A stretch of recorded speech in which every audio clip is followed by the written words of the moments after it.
Ya ha pasado un tiempo, vamos a empezar. Hay algunos de ustedes a quienes reconozco que participan habitualmente de las actividades de la escuela. Nosotros combinamos diversos tipos de actividades. Tenemos un ciclo que se llama CUELE, que es un espacio que hace mucho tiempo y con mucha eficiencia se dedica a ayudar a nuestros legisladores y funcionarios de todo el país con entrenamientos, capacitaciones para tener una mejor tarea política. Realmente estamos muy orgullosos de esa tarea sistemática. Después tenemos cursos y tareas destinadas a ayudar en la actividad política cotidiana. Hace un mes o 3 semanas dimos un curso de 3 charlas sobre cómo hacer trabajo territorial, que vamos a repetir pronto. Estamos también preparando con Waldo Wolf para que repita un curso que dio el año pasado sobre oratoria, que es buenísimo para aquellos de ustedes que tengan vocación política y los ayuda con esta herramienta tan importante. Y luego tenemos estas series que nosotros llamamos conversatorios, donde tomamos diversos temas que creo que nos ayudan en nuestra formación, no solamente política, sino también como ciudadanos interesados.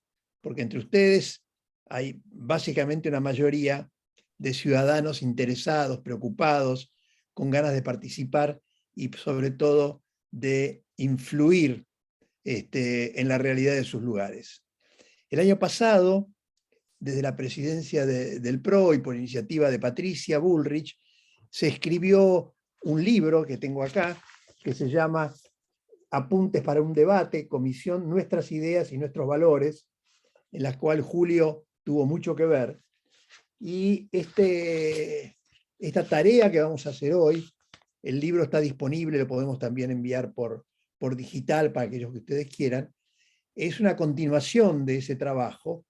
Vamos a hacer, Julio, un par de charlas más, digamos, como para seguir profundizando en el tema. Quiero leer algo que dice en la primera página de este librito, que dice: así como los partidos son cruciales para la democracia, los valores son cruciales para los partidos. La política requiere pragmatismo, flexibilidad y capacidad de adaptarse a los momentos y las circunstancias, pero los valores son siempre los que orientan las acciones, el discurso y las decisiones estratégicas. Los valores nos dicen a dónde vamos, qué queremos hacer y qué límites no debemos traspasar. Por eso los debates, el diálogo y las discusiones internas son herramientas fundamentales para el crecimiento y la construcción partidaria. Los valores, yo me atrevo a decir, y perdón, Julio, Fernando, que son lo que nos hace ser quienes somos, de alguna manera, que nos da identidad y que nos hace diferentes y sobre todo en estos tiempos en los que estamos viendo la prostitución de los valores más elementales del funcionamiento de la República. Es importante tener claros nuestros valores, quiénes somos, a dónde vamos, qué queremos hacer. Entonces, quería hacer esta introducción, que no sé si va en la línea de lo que ustedes van a decir, pero a mí se me ocurrió que era bueno empezar con esta idea. Los presento. Julio Montero es doctor en teoría política en Londres, es investigador adjunto del CONICET y profesor en la Facultad de Filosofía y Letras de la UBA y la Universidad de Palermo. Un escritor compulsivo, escribe mucho y muy bueno, y es muy activo en esta tarea política tan apasionante. Fernando es doctor en procesos políticos contemporáneos en la Universidad de Salamanca, director del Grupo de Estudios de Asia y América Latina en la Facultad de Ciencias Sociales de la UBA, y también un escritor y expositor también muy importante en este tipo de temas. Así que bueno, con esta presentación, que espero que haya sido razonable, Julio, todo tuyo. Bueno, muy buenas tardes a todo el mundo. La verdad que es un gusto estar con ustedes para conversar sobre un asunto tan importante como son los valores del PRO y un poco más en general los valores de Juntos por el Cambio. Así que les agradezco que se hayan conectado un viernes a esta hora. Y quisiera agradecerle especialmente a Eduardo Amadeo y al equipo de formación del PRO por la invitación y por organizar esta reunión, ¿no? Bueno, como les decía Eduardo, yo quería hablarles un poco de lo mismo, con mayor detalle. En 2020, en plena cuarentena, estábamos todos encerrados, y por iniciativa de Patricia Bullrich, llevamos adelante ese proceso que llamamos Nuestras Ideas, y yo estoy seguro de que muchos de los que están conectados hoy saben de lo que hablo porque probablemente hayan participado, ¿no? Para los que no estuvieron, les cuento que Nuestras Ideas fue una especie de megacongreso partidario 2.0, ¿no? O sea, un megacongreso partidario virtual que consistió en 16 encuentros que hicimos a través de Zoom con militantes de todo el país. Creo que en total fueron cerca de 11.000 personas que estuvieron conectadas. Y lo que hicimos en esos encuentros fue precisamente discutir sobre los valores del PRO con la siguiente metodología, ¿no? Les dábamos a los participantes un menú de 11 opciones y ellos elegían en orden de prioridad los 5 valores que querían que el PRO representara, y después nos dividíamos en salas y discutíamos sobre cómo llevar a la práctica esos valores, ¿no? Qué tipo de políticas públicas podíamos implementar. Bueno, toda esta experiencia nos llevó varios meses y como decía Eduardo, quedó registrada en un librito, yo también lo tengo, voy a todas partes con este libro, y ese libro se llama Nuestras Ideas, igual que que el proceso. Fue un equipo el que trabajó en todos estos Zooms y en la redacción del informe, ¿no? Fernando fue uno de los participantes principales. Y bueno, digamos, yo creo que ese librito fue algo muy innovador porque no es una plataforma de campaña escrita por una voz en off, ¿no? Ni por equipos técnicos que nadie sabe bien quiénes son. Vieron que todos los años que hay elecciones, los partidos empiezan a alargar estos documentos, estas plataformas programáticas, estos documentos de campaña, que uno no sabe de dónde salieron, quién los escribió, ¿no? Bueno, Nuestras Ideas es distinto porque es un manifiesto surgido directamente de la gente, ¿no? Lo único que hicimos los que escribimos el libro fue reponer la voz de los que habían participado de ese proceso y le pusimos un poquito de análisis y un poquito de marco y nada más. Entonces acá yo creo que es la primera vez que en Argentina se hace algo de esta naturaleza. Bueno, les cuento cuáles fueron los 6 valores más votados en orden de prioridad. Fueron cultura del trabajo y el progreso personal, ese fue el primero. El segundo fue orden público y propiedad privada. El tercero fue lucha contra la corrupción. El cuarto fue división de poderes e independencia judicial. Y el quinto fue integración al mundo. Y el sexto, libertades individuales. Y obviamente hubo algunas variaciones en el modo de priorizar estos valores dependiendo de la zona geográfica del encuentro, ¿no? Porque Nuestras Ideas fue un proceso muy federal en donde teníamos distintos encuentros con distintas zonas geográficas del país, ¿no?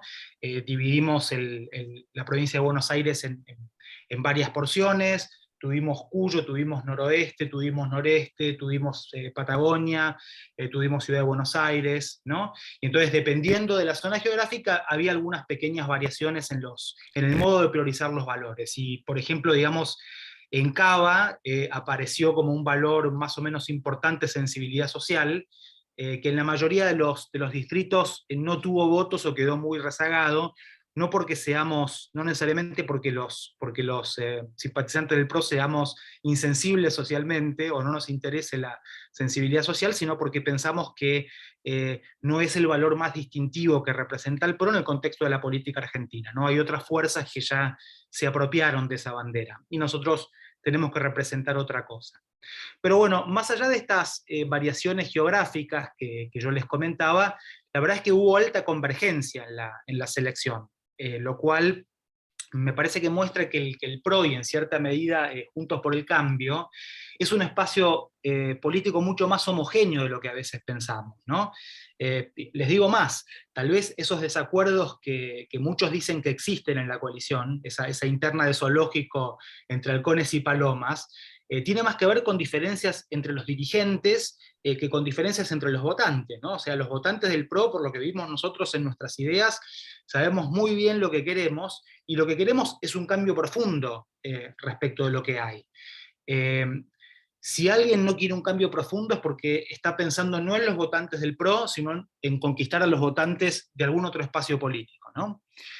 De hecho, algo muy interesante es que en casi todos los Zooms de nuestras ideas surgió como una especie de crítica muy enérgica contra lo que fue la gestión de gobierno de Juntos por el Cambio, y lo que muchos de ustedes decían es que a lo mejor un problema, digamos, del gobierno de Macri es que fue un poco tibio en la defensa de los valores que supuestamente quería representar o decía que representaba, ¿no? Digamos, como el propio Macri reconoce en Primer Tiempo, que a lo mejor muchos de ustedes los leyeron, esas reformas estructurales que sabemos que el país necesita se fueron postergando, ¿no? Y al final, digamos, bueno, nunca se hicieron. Primero porque teníamos un apoyo electoral muy restringido, y después cuando ganamos las intermedias por paliza y Macri en su discurso triunfal dijo que empezaba la era de la reforma permanente, bueno, aparecieron las 14 toneladas de piedra, y paralizamos ese proceso de reformas que todavía no habíamos iniciado, ¿no? A lo mejor en ese momento habría que haber convocado un plebiscito, una consulta nacional para que fuera la gente misma la que votara sobre las reformas, pasándole por encima a las corporaciones y ver, digamos, si tal vez hubiéramos tenido una chance, pero bueno, digamos, la cuestión es que perdimos la iniciativa política por un grupo de violentos y de inadaptados, minoritario.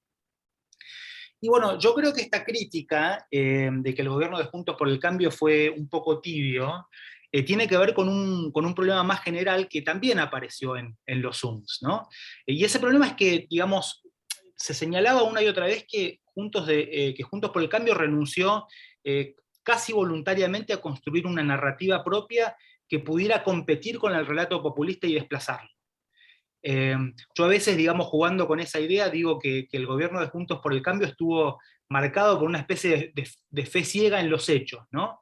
Como que el principio rector era que si uno gestionaba bien, la gente iba a reconocer los avances independientemente del discurso y tal vez incluso hasta de los resultados efectivos, ¿no? Entonces, a lo mejor esto explica por qué redujimos la cultura como a mera preservación del patrimonio histórico, ¿no? No hicimos ninguna intervención importante en el plano de los símbolos, dejamos los mismos feriados, le dejamos el nombre al CCK, dejamos a la misma gente de siempre en la televisión pública, ¿no?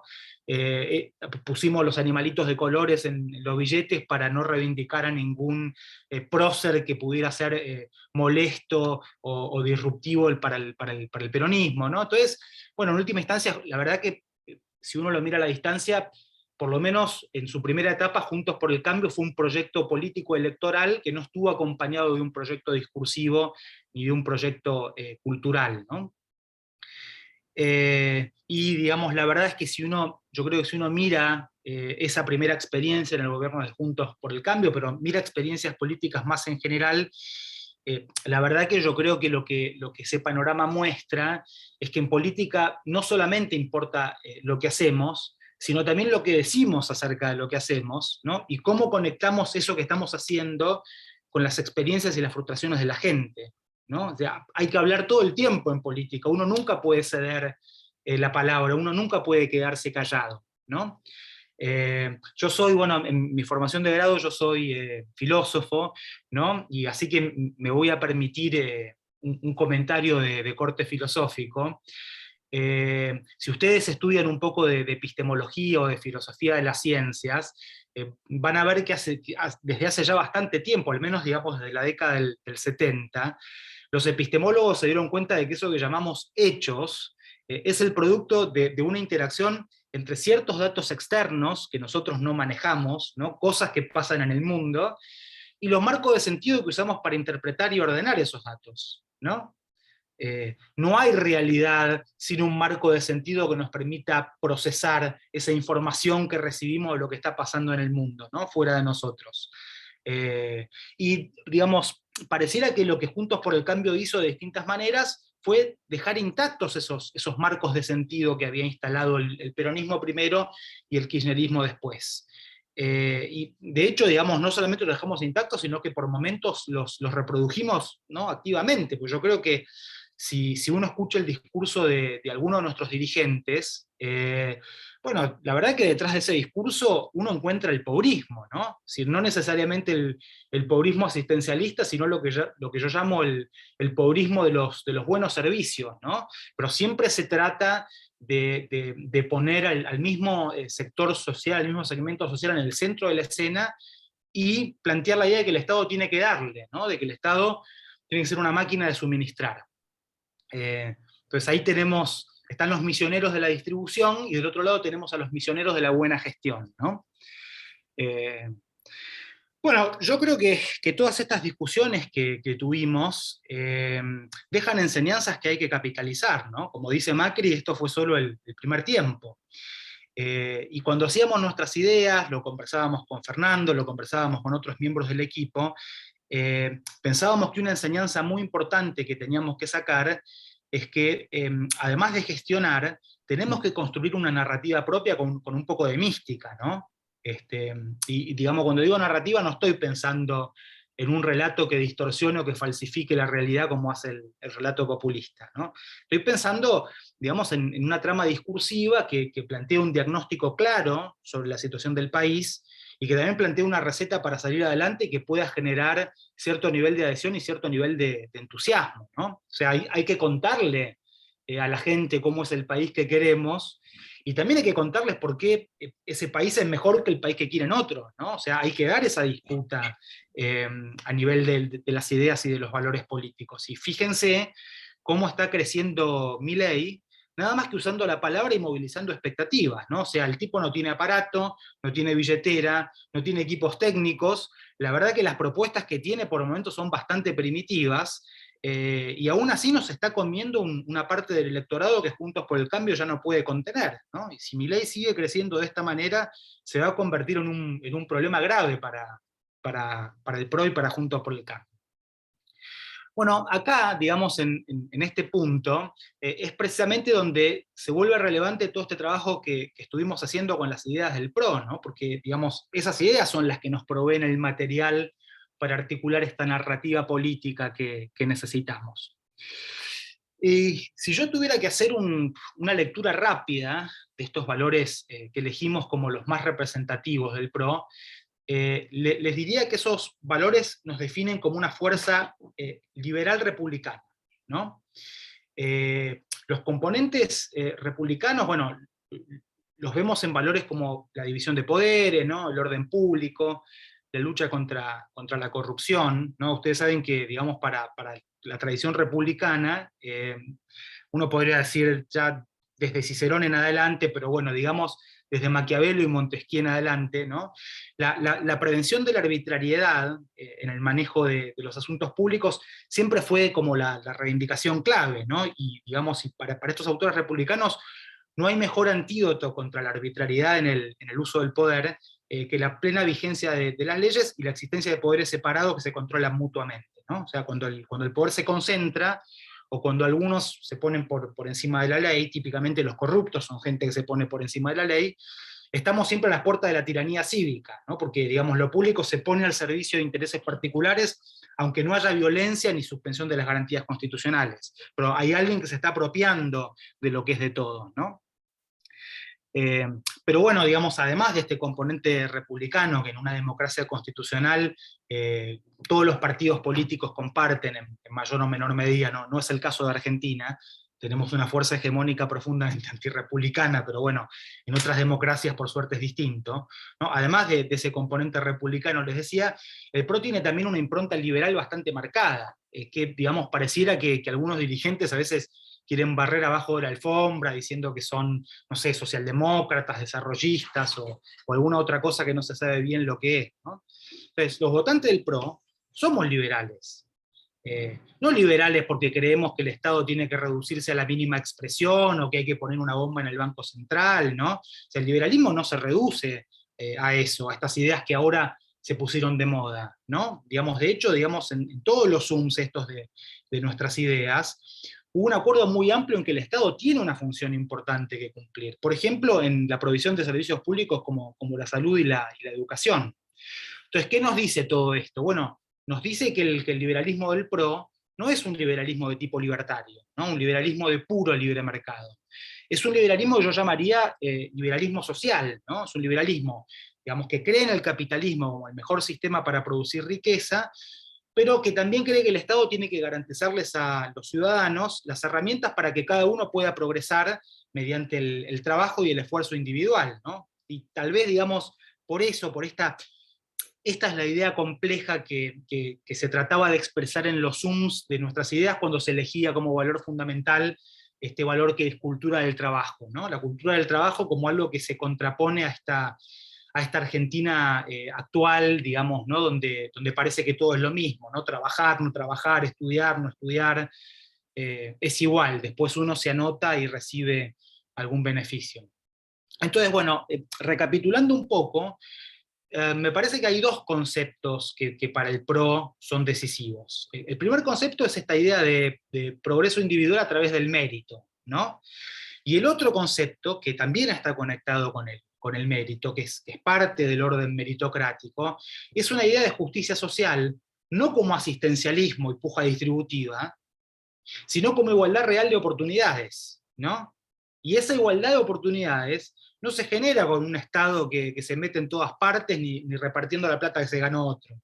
Se genera con ahorro, se genera con inversión, ¿no? Se genera con más empleo formal en el sector privado y también se genera con una escuela pública que te prepara para tener trabajos mejores, ¿no? Bueno, detalles más, detalles menos, y con los matices locales del caso, este liberalismo social que estoy describiendo es la fórmula que aplican las democracias occidentales más avanzadas, ¿no?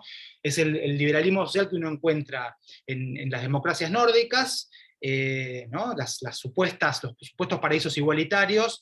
Si vos te fijás, vas a ver que esos paraísos igualitarios son sociedades abiertas, ranquean entre los primeros 30 países en el ranking de libertades económicas, o sea, son países que producen riqueza a través del mercado, y es el liberalismo social que vas a encontrar también en democracias como Alemania o Suiza, ¿no? Bueno, para ir cerrando, me gustaría decirles una última cosa sobre cómo estas ideas pueden ayudarnos a disputar el campo de lo simbólico, ¿no? Fíjense ustedes cómo a partir de estos valores nosotros podemos conectar pasado, presente y futuro de una manera bastante disruptiva para lo que es la cultura pública argentina. ¿Qué dice el relato nacional y popular? Bueno, dice más o menos, ¿no? La vulgata es que la nueva historia oficial es que hasta Perón lo que tenías es una oligarquía agroganadera y antidemocrática que se apropiaba de la renta, ¿no? Y que el pueblo estaba oprimido y muerto de hambre. No te dicen que en 1940 en Argentina había pleno empleo y solo 3% de pobres. Esa parte no te la dicen. Y te dicen también que la Argentina de la democracia y la justicia social, que el general Perón construyó, fue socavada, o si quieren también destruida por gobiernos militares neoliberales, lo cual es un anacronismo total, ¿no?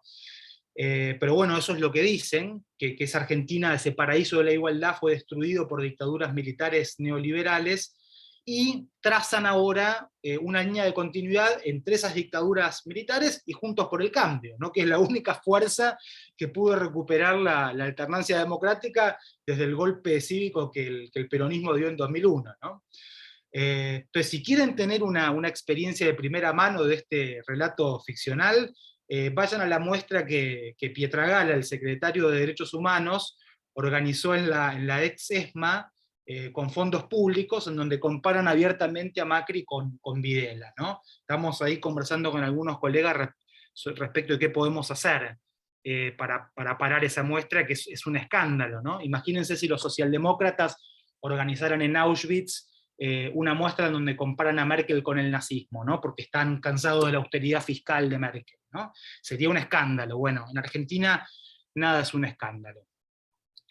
Bueno, a este relato, que se convirtió en el sentido común argentino, diría yo, o por lo menos hay trazos de este relato que se incorporaron al sentido común argentino, y que fue en determinado momento, en la década del 2000, en el 2010, fue muy exitoso entre los jóvenes. Nosotros tenemos que contraponerle otra manera de ordenar la historia y de explicar lo que nos pasa y por qué nos pasa lo que nos pasa, ¿no? Y así como el populismo inventó su tierra prometida, ustedes saben que los populismos siempre tienen esta cosa de mítica del retorno a un pasado dorado, ¿no? A una época dorada que alguien corrompió, ¿no? Que el enemigo del pueblo corrompió. Bueno, así como el populismo inventó su tierra prometida, digamos, la tierra digamos, de la alianza de clases de Perón o la década ganada, ¿no? Nosotros tenemos que hablar de otra cosa. ¿De qué tenemos que hablar? Tenemos que hablar de esa Argentina de clases medias que surgió ni más ni menos que de estos ideales de los que estábamos hablando recién: igualdad de oportunidades y mérito, ¿no? Esa Argentina donde el Estado te daba el hospital y la escuela pública, y los inmigrantes se mataban laburando para que los hijos terminaran el colegio, y si podían, fueran a la universidad, ¿no? Y ahí en esa Argentina no había planes sociales, no había asignación universal por hijo, pero los hijos de los inmigrantes se convertían en profesionales, o se convertían en comerciantes en una sola generación, ¿no? Esa, creo yo, es la Argentina que nosotros tenemos que recuperar, ¿no? La Argentina de la movilidad social ascendente, ¿no? La Argentina de las clases medias. Esa es nuestra tierra prometida, y esa es nuestra idea de la justicia social, ¿no? La posibilidad de ascender socialmente a partir del esfuerzo y del trabajo. Pero para recuperar esa Argentina, tenemos que empezar por venderla, tenemos que empezar por hablar de esa Argentina, ¿no? Que es algo que no siempre hacemos. Entonces, en conclusión, y para cerrar, yo les diría, pensando en el segundo tiempo, ¿no? Que si seguimos creyendo que las ideas y los valores políticos no le importan a nadie, que son cosas del círculo rojo, ¿no? Si otra vez renunciamos a construir un marco de sentido alternativo, a tener un proyecto cultural, probablemente Juntos por el Cambio va a terminar siendo, y el PRO también, una experiencia fugaz, sin capacidad de transformación real, ¿no? Como fueron en su momento el FREPASO, la UCD. La buena gestión, los equipos técnicos, eso es muy importante, eso es fundamental, ¿no? Pero los cambios que el país necesita, todos los que estamos acá sabemos que van a ser costosos, yo diría incluso cruentos, ¿no? Lo que vamos a tener que hacer de 2023 en adelante es cruzar el desierto, ¿no? Y nadie que yo conozca cruza el desierto en nombre del equilibrio fiscal o de los kilómetros de Metrobús, ¿no? Lo que hace que la gente te siga votando, ¿no? Es que se identifican con vos, ¿no? Y la gente se identifica con vos porque cree en los valores que vos defendés, ¿no? Porque esos valores la interpelan y la motivan. Fíjense lo que pasó, y con esto termino, fíjense lo que pasó después de las PASO que perdimos. Se hicieron estas famosas marchas del Sí se puede, que fueron una cosa muy impresionante. Yo estuve en la de la 9 de julio, y la respuesta de la gente fue sensacional, ¿no? Y creo que ese ciclo de movilizaciones fue el ciclo en donde Macri más directamente habló de valores, ¿no? En donde sacó a relucir el arsenal valorativo, y hubo una conexión con el público que fue extraordinaria, y entre las PASO y la primera vuelta, con esa campaña del Sí se puede, recuperamos más o menos 10 puntos. Entonces, lo que yo no puedo dejar de preguntarme es qué hubiera pasado si hubiéramos tenido un discurso de ese tipo desde el principio de la gestión, ¿no? Si desde que Macri asumió la presidencia hubiéramos hecho ese mismo tipo de trabajo discursivo, simbólico y valorativo. A lo mejor la historia hubiera sido distinta, es imposible decirlo. Yo creo que lo importante es capitalizar toda esta experiencia y no repetir los mismos errores la próxima vez, ¿no? Bueno, si les agradezco mucho su atención, y si quedó algún tema pendiente, lo retomamos en la charla. Muchísimas gracias por la atención. Muchísimas gracias. Acá estoy viendo los aplausos literarios que tenés. Pasemos a Fernando, y luego vamos sobre las preguntas y, bueno, toda la cantidad de cosas a las que nos estás incitando, Julio. Fernando, todo tuyo. Bueno, muchas gracias. Gracias por la invitación y por estar ustedes ahí también. bueno, Julio es un brillante filósofo, yo no soy filósofo, con lo cual mi relación con las ideas siempre está más vinculada. Yo soy politólogo, historiador, entonces mi vínculo está siempre más desde la práctica, de la praxis. Eh, Hay una relación entre ideas y práctica, y entonces voy a hablar un poco desde ese lugar.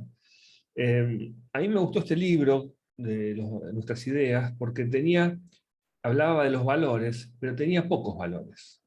¿No? A mí me parece que es una idea clave. Estamos viendo una etapa donde todo se pone en el plano de los valores y todo se pone en el plano de los principios. Y claro, cuando uno pone todo en el plano de los valores o los principios, después no lo puede discutir, porque se supone que aquello que uno no discute son sus valores. Yo pienso esto como valores generales de mi vida o de mi práctica política. Por lo tanto, no lo voy a discutir con vos, porque si no, no sería un valor de mi vida. Entonces, cada cosa que se discute hoy parece, no, eso es un tema de valores. Entonces, todas las discusiones se paralizan. Y yo creo que los políticos, los dirigentes políticos, tenemos la obligación de debatir las cosas. Sobre todo cuando, por ejemplo, un caso que me toca de cerca, la educación pública y el arancel universitario, ¿no? Yo no discuto el arancel por valores, por principios. No, bueno, no puedo poner todos los principios. Yo no lo discuto porque tengo razones políticas, o tengo razones de eficiencia, tengo razones prácticas, ¿no? Entonces lo que me gustó de este libro es que tenía 5, 6, 7 valores generales que ordenan después la práctica política. Y el resto se lo deja a los dirigentes, se lo deja a las personas, para que a partir de esos valores le hagan una bajada a la realidad. Y aquellos que tienen responsabilidad de gestión no se escuden, no, mira, esto no lo discuto porque son valores. No, no, hay que discutir todo, sobre todo frente a la gente. Este es el primer tema que quería decir. Segundo tema, que me gustaría marcar también, bueno, yo soy bastante, los que me conozcan por Twitter o por lo que escribo, soy bastante radicalizado en las cosas que escribo, pero que en general me gusta decirle a la gente, no me tomen en serio, ¿no? Y se los digo a ustedes ahora, tomen lo que digo como una provocación también para discutir, tómenlo como un ejercicio que estamos haciendo acá, estamos tranquilos, viernes a la tarde, no tenemos que hacer otra cosa, entonces bueno, hagamos un ejercicio, ¿no? Como no me tomen literalmente. Pero me parece que hay cosas que hay que empezar a pensar en diferentes velocidades. Una es cómo ganar las elecciones, otra es cómo gestionar, y otra es cómo gestionar aquellas cosas en las que consideramos que nuestros valores están representados. ¿A qué me refiero? Hay algo que veo en muchos dirigentes políticos que me parece que es una confusión, que es que piensan que el año 2023 va a ser igual que el 2015. Nosotros ganamos unas elecciones del 2015 y muchos creen que incluso las elecciones del 2023 van a ser iguales a hoy. Nosotros no sabemos cómo van a ser las elecciones del 2023. Lo que sí es seguro, yo creo que es lo que nos deja la experiencia, es que nunca el futuro es igual que el pasado. Eso es algo que ya sabemos. Y en el 2015 veníamos de 12 años de kirchnerismo, veníamos de la muerte de Nisman, veníamos con un liderazgo nacional como el de Macri, que generaba expectativas altísimas en sectores sociales muy importantes. Nada de eso, bueno, veníamos con una crisis económica profunda que la gente no percibía, ¿no? Nada de las cosas que están pasando hoy en día, ¿no? Hoy en día no hay expectativas muy fuertes en ningún liderazgo particular, la generación de crisis es muy grande, pero por otra parte, en el 2015, Macri, acertadamente, pensaba que era difícil ganar las elecciones. Las ganó por 2 puntos, con una crisis económica tremenda, con toda la novedad que implicaba. Y si las elecciones duraban 15 días más, nada garantizaba que gane Scioli. Entonces, Macri en ese momento se vio obligado a generar muy altas expectativas de cambio.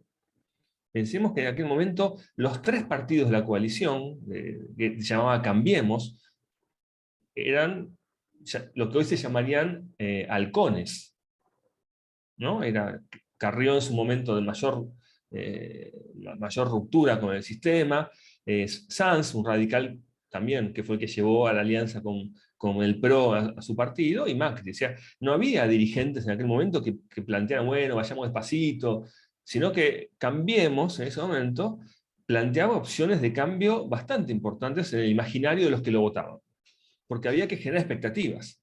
Y acá hay un problema grave, ¿no? Genera muchas expectativas que después no se cumplen en el gobierno, produce una desazón. Ahora, lo que estamos viendo ahora también es que hay candidatos que prefieren no producir ninguna expectativa, para después bueno, por lo menos no desilusionar a la gente, ¿no? Entonces yo creo que yo me considero a mí mismo, no me gusta decir halcón porque el halcón suena fuerte, pero sí un reformista, en el sentido de quiero hacer cambios y quiero hacer reformas en la política. Y tenemos una obligación nosotros, que es pensar cómo vamos a hacerlas.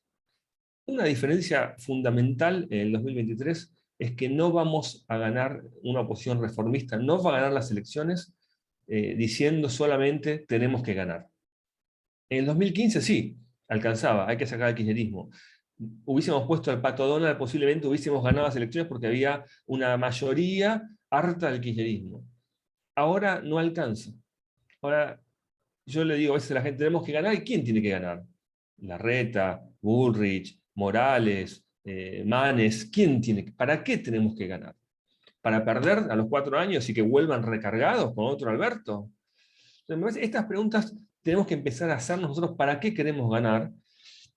Y yo acá siempre empiezo a discutir desde lo pesimista, ¿no? Yo creo que evidentemente la realidad argentina, la sociedad argentina, la clase política argentina, nos plantea un límite al reformismo.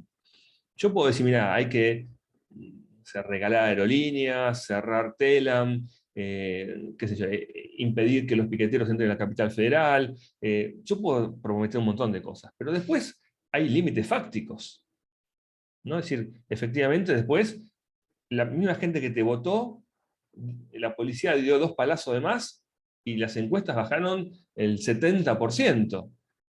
Entonces, efectivamente vivimos también con una sociedad muy fluida, sobre todo nuestro votante, porque el votante del peronismo ha demostrado que no le importa nada, ¿no? que tiene una vinculación de lealtad con sus dirigentes muy importante, y clientelar también. Pero en nuestro caso tenemos un votante muy fluido, que enseguida se enoja, y que se enoja y se va para otro lugar. Entonces yo creo que ahí nosotros, los duros, los halcones, o los reformistas, como gusta decirle a mí, tenemos la obligación no de volvernos palomas, pero sí de volvernos realistas y decir, bueno, mira, yo soy halcón, pero para los primeros 2 años de gobierno me parece que hay que priorizar esto. Nos dedicaremos después a Aerolíneas Argentinas, por ejemplo. Primero hay que dedicarse a la justicia laboral, a los sindicatos. Me parece que tenemos que marcar prioridades, tenemos que volvernos realistas. Yo me encuentro con mucha gente que dice, sí, a mí me gustaría votar, no sé, a Patricia Bullrich o a alguien duro, pero prefiero votar a alguien blando para que gane. Y me parece que eso pasa porque muchas veces quienes queremos cambios nos atolondramos mostrando cambio, quiero cambiar todo en 6 meses apenas ganan las elecciones, y bueno, hay que ver si nos da la Cámara de Diputados, la Cámara de Senadores, si nos da la Corte Suprema, si nos da los sindicatos, si nos da los gobernadores, si nos da el Papa, qué sé yo, tenemos millones de condicionamientos, ¿no? Entonces me parece que lo que nos obliga no es a renunciar a los cambios, sino a ser muy específico en qué queremos cambiar. ¿Y cuál va a ser el plan de cambio? Bueno, va a ser un cambio de 4 a 8 años, en los primeros 2 años vamos a dedicarnos a cambiar esto, después vamos a cambiar lo otro. Me parece que es importante no solo especificar qué queremos cambiar así a lo bruto, yo quiero que Aerolíneas desaparezca, ¿no? Aerolíneas no va a desaparecer. Aerolíneas tenemos que tener un plan para Aerolíneas. Y un plan razonable, porque mucha gente que nos vota a nosotros tampoco quiere que cerremos Aerolíneas. Entonces tenemos que mostrar que es mejor el plan que queremos nosotros que lo que está ahora, ¿no? Entonces yo creo que es un tema que los halcones, y por eso me parece excelente este espacio y lo que hace Eduardo, porque un poco va en esa dirección, ¿no? Es decir, empezar a pensar nosotros y cada dirigente en su propio ámbito. ¿Cómo voy a hacer en mi ciudad? Y esto también me lleva a otro punto, que tenemos que pensar, yo decía el tema de los tiempos, que hace falta. Perdón, que tengo un teléfono. Tenemos que institucionalizar dentro de Juntos por el Cambio un espacio rupturista, un espacio reformista. Que eso no está hecho. Si nosotros podemos pensar ahora que vamos a ir a 2023 con una candidatura presidencial de alguien que va a representar el espíritu que hablaba Julio, reformista, pero podemos perder. Está claro que se puede perder. Lo que no puede pasar es que porque pierdas desaparezcas. Es necesario institucionalizar una rama reformista, a mi juicio, de centro a centro-derecha, que hoy no existe en la política argentina. Y que por eso crecen los Milei, por eso crecen los experts, por eso crecen mucho. Y no me refiero a que no haya liderazgos en ese lugar, que sí los hay, que hablen de seguridad, que hablen de eficiencia económica, que hablen de otras cosas, sino una rama, una línea interna, un espacio político que deba ser representado. Porque, por ejemplo, ahora dicen, bueno, cuando cerremos la presidencia, ¿qué le damos a los radicales? ¿Qué le damos a los del pro-peronistas? ¿Qué le damos a los de la Ciudad de Buenos Aires? ¿Qué le damos? Bueno, y que el presidente se pregunte, ¿y qué le damos a los duros? Porque también están ahí. ¿Qué ministerio le damos a los duros para que ellos hagan su política desde ahí?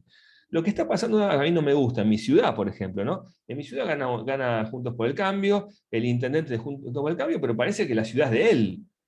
El gabinete no está representado todos Juntos por el Cambio. En la política, y eso pasa en Mendoza, con el gobernador, pasa en Corrientes, parece que donde gana uno no hay coalición. Ahí el que gana gestiona para él, y yo creo que hace falta armar a nivel nacional un espacio formal con esta línea política de cambio.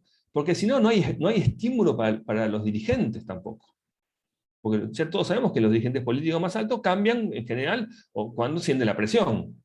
¿No? Y esto también parece que es importante. Hay una gran cantidad de políticos en Argentina, de nuestros, de ellos, de los otros, que creen que el presidente, y no es equivocado, pero que creen que el presidente lo pone la oferta de la casta. El sistema político decide quién es el presidente, va y la gente lo vota. Es decir, no es la demanda la que define quién es el presidente, sino es la oferta. Por eso lo que hay que controlar es la oferta. Por eso algunos dicen, no, yo tengo que ser amigo de los empresarios, tengo que de los sindicalistas, tengo que juntar peronistas, tengo que juntar a la prensa, porque si yo junto todo eso, lo que va a definir la presidencial es eso, no es la voluntad de la gente. Y un poco de razón tiene en el sentido que la sociedad argentina, sobre todo el votante que no ha sido justicialista, ha sido bastante dócil. Bueno, me ponen la cuarentena, me la como. Bueno, tengo 6,7 de inflación, me la como. Bueno, hay inseguridad, me la como. Pensemos qué pasaría con un gobierno Juntos por el Cambio con estos indicadores económicos. No existiría ya. Entonces, me parece que la sociedad, nuestro votante, es un poco dócil. Entonces, eso estimula a los políticos a, bueno, decidamos nosotros a quién va a ser presidente. Entonces, si la gente va a votar cualquier cosa, si al final del balotaje, cuando sea el Pato Donald lo máximo, la gente va a votar, los nuestros van a votar Pato Donald, no hay duda de eso.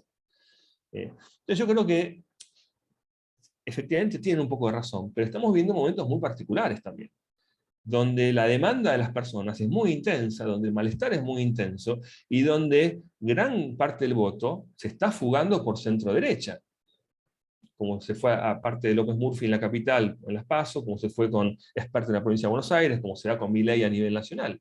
Y acá donde está la paradoja que yo también creo que tenemos que discutir. Mientras Juntos por el Cambio está decidiendo crecer por centro-izquierda, porque efectivamente Margarita Stolbizer, Manes, Pablo Hapkin en Rosario, el Partido Socialista, son opciones progresistas de centro-izquierda, nuestra fuga de votantes se está produciendo por otro lado. Por un lado, el que no le queremos hablar, porque esto está pasando también.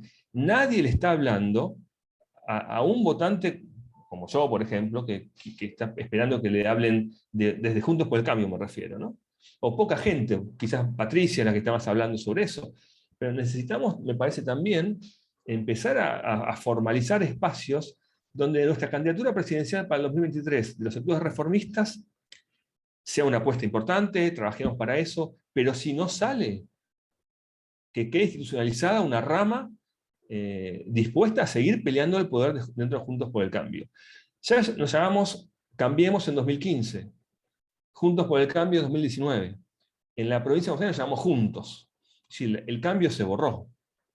Antes era Cambiemos, no había nada más. Cambiemos como un imperativo, basta. Después Juntos por el Cambio. Bueno, ya es importante que estemos juntos, los políticos, y también es importante que cambiemos. Juntos por el Cambio. Ok, hasta ahí yo cierro. Pero ahora me dicen que nos llamamos juntos. Ya no importa el cambio, lo que importa es los políticos que se juntan. Entonces lo que digo es, nosotros los dirigentes que estamos acá, yo no soy dirigente, pero ustedes son dirigentes, tienen responsabilidades a veces de gestión, a veces de liderazgo, y la responsabilidad de crear un espacio institucional dentro de Juntos por el Cambio, reformista, es también de ustedes, ¿no? Y es de la exigencia yo podría venir acá y decirles, no, somos todos buenos, Patricia es buenísima, Horacio es buenísimo, somos todos buenísimos, pero no, hay que putear un poco, perdón la palabra, hay que poner presión, hay que decir, queremos un partido reformista, y queremos que ese partido reformista se exprese no solamente en el verso preelectoral, sino también en las estructuras de poder de los municipios, de las ONGs, de donde estemos. Y esto que yo creo que este es nuestro desafío, es tener valores, saber aplicarlos a la práctica, y que estén representados institucionalmente dentro de la coalición opositora o gobernante. Me parece que este es un poco el desafío que tenemos que integrar, que nos debemos nosotros como coalición y como dirigentes. Así que les agradezco la paciencia. Gracias, Eduardo. Gracias, Julio. Bueno, vieron que era para movernos. Está muy bueno. La verdad que me encantaron ambos. Quiero hacer después, si quieren levantar la mano, con mucho gusto dialogamos. Vayan levantando la mano los que quieran. Quiero agregar quiero empezar contando algo que, bueno, yo como tengo algo más de 40 años, he vivido varias crisis, ¿no? Y por lo tanto, me tocó vivir muy intensamente la crisis del final de Alfonsín y me tocó muy intensamente vivir la crisis del 2002, ¿no? Y la verdad que si uno cuenta cómo eran esas crisis en relación a la que se viene en el 2023, digo, nos asustamos por ser educado, por no decir algo más duro, porque las crisis anteriores eran fundamentalmente crisis económicas. Digamos, el problema pasaba fundamentalmente por el desorden económico. No estaban en juego valores esenciales del funcionamiento de la democracia. Digo, nadie cuestionaba, aunque no lo ejercitaran bien, pero no era obvio, evidente, que la justicia, la independencia de los poderes no formaban parte del funcionamiento del sistema democrático. No estaba en juego la impunidad, no estaba en juego la impunidad, la corrupción, no sé, la educación. Habrían fracasado, pero no estaba en juego valores esenciales de la educación. Basta verlo a Baradel y compararlo aún con otros sindicalistas de aquellos tiempos para darnos cuenta lo que hay que discutir en el tema de la educación, ¿no? O sea, tenemos por delante una crisis transversal, que toma una gran cantidad de temas que exigen, y ahora entro en el discurso de Julio y de Fernando, que no los podamos encarar con medias tintas, ¿no? Que no podamos encararlo simplemente sin haber definido bien nuestros valores, a dónde queremos ir, etc. Por eso compro la idea de un cambio profundo, un cambio cultural, con todo lo que significa la palabra cultural, nunca quedarnos callados, construir una narrativa propia con mística y diagnóstico claro.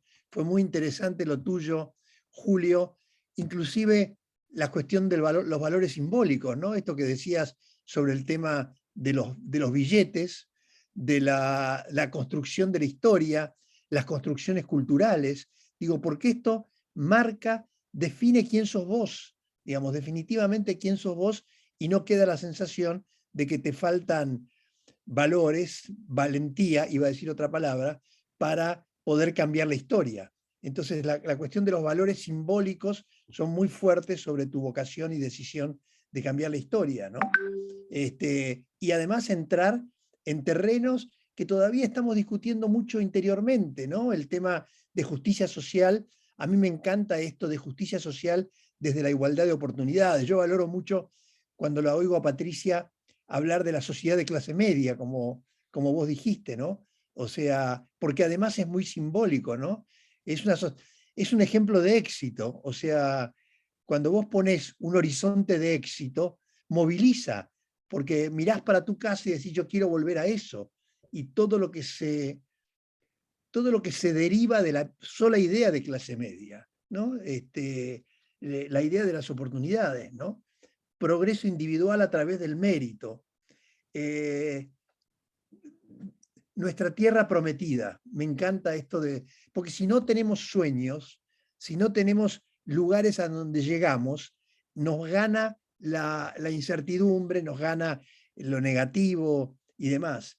Así que, y vender esa Argentina y batalla cultural, ¿no? La idea de la batalla cultural en todo momento, dando esa batalla, ¿no? Por eso Fernando nos dice, peleemos para que esto sea parte operativa, no solamente discursiva, sino que le pongamos, efectivamente herramientas políticas, ¿no? Acá hay muchísimos comentarios sobre estos temas, sobre la justicia, educación, base de toda estructura. Antes de volver a las levantadas de manos, no sé si Julio querés agregar algo sobre lo que dijo Fernando. Seguramente después de hablar te quedó alguna cosa que hubieras querido decir. No sé, como quieras, si no, seguimos con el diálogo. No, está perfecto, conversemos si hay comentarios. Bueno, señor XRBJ47, es un nombre de marciano el suyo. Guillermo, ¿le podés dar micrófono al señor? Lo oigo.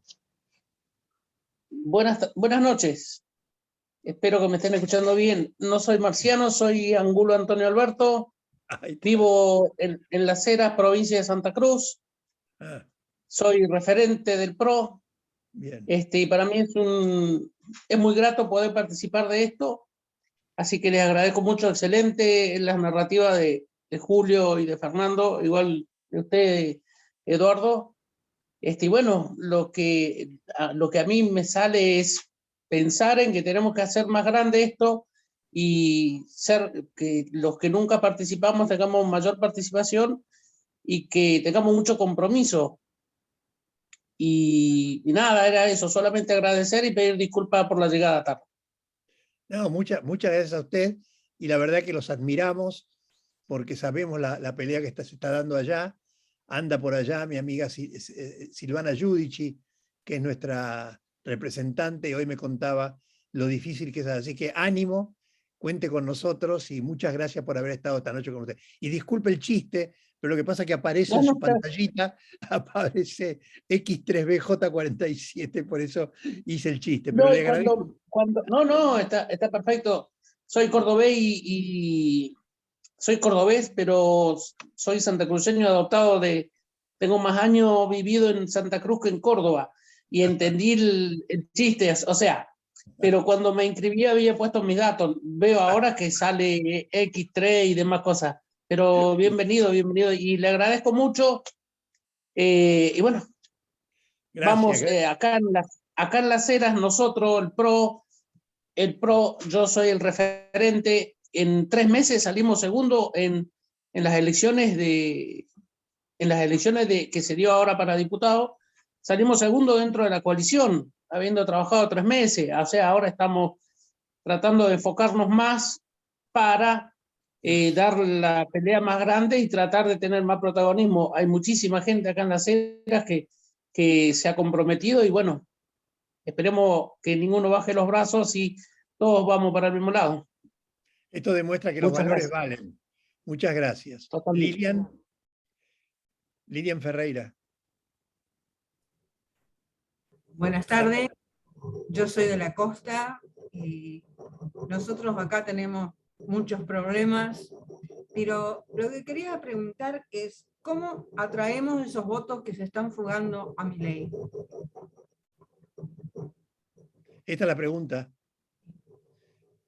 Julio, Fernando, no sé si tienen comentarios, yo también tengo algunos, pero denle ustedes, vamos. A mí me viene algo a la mente, Lilian. Me acuerdo un programa de Mirta Legrand, una de estas cenas, en donde estaba Rogelio Frigerio, una persona que yo respeto mucho, me parece un excelente ministro, ¿no? Y en una de las discusiones en la mesa, Frigerio decía que el gobierno de Juntos por el Cambio era el que había hecho, el que tenía los mayores niveles de gasto social en la historia argentina, incluso por encima del kirchnerismo. Y lo decía con mucho orgullo. Y yo pensaba, lo que está diciendo Frigerio le está diciendo a su electorado, digamos, de clase media, ya sea real o aspiracional, que no solamente no estamos haciendo los cambios que prometimos, sino que además estamos continuando las políticas en contra de las que ellos votaron. Y lo estamos haciendo con orgullo, lo estamos haciendo contentos. Bueno, eso yo creo que es algo que hay que evitar, es algo que no hay que volver a hacer en el futuro. Muchas veces la realidad política te fija constricciones y vos tenés que continuar ciertas políticas públicas que quisieras discontinuar, o tenés que hacer cosas que están en contra de tus convicciones o de tus ideales. Pero por lo menos no lo hagas con orgullo, por lo menos no conviertas eso que estás haciendo en una bandera de tu gestión. Si hay que pedirle concesiones a la clase media, por lo menos hay que ofrecerle cierto tipo de confort simbólico, cierto tipo de confort a nivel de la palabra y del discurso. Entonces yo creo que ese es un buen punto de partida. Seguro que Fernando tiene más ideas al respecto. A ver, es difícil. Yo creo que Milei lo importante no es Milei a mí me parece un fenómeno interesante. Me parece interesante qué es lo que está motorizando, representando y vehiculizando Milei hoy. Eso es lo interesante, ¿no? Es la gente que lo vota. ¿Por qué lo vota la gente? Evidentemente hay un montón de cuestiones ahí, pero yo creo que uno de los problemas es que efectivamente Juntos por el Cambio renunció a lo que decía antes, empezó a crecer por centro-izquierda con un discurso socialdemócrata y dejó ese flanco centro-derecha un poco débil, ¿no? Pero hay algo también que tiene que ver, me parece, esto es un dilema que yo los invito a discutir, es difícil hablando de valores, ¿no? A veces la lógica de la moral, a veces no, casi siempre, la lógica de la moral es diferente a la lógica del poder, ¿no? Uno cuando está en su casa y reflexiona, piensa una cosa, pero si estuviese en una oficina pública tomando decisiones,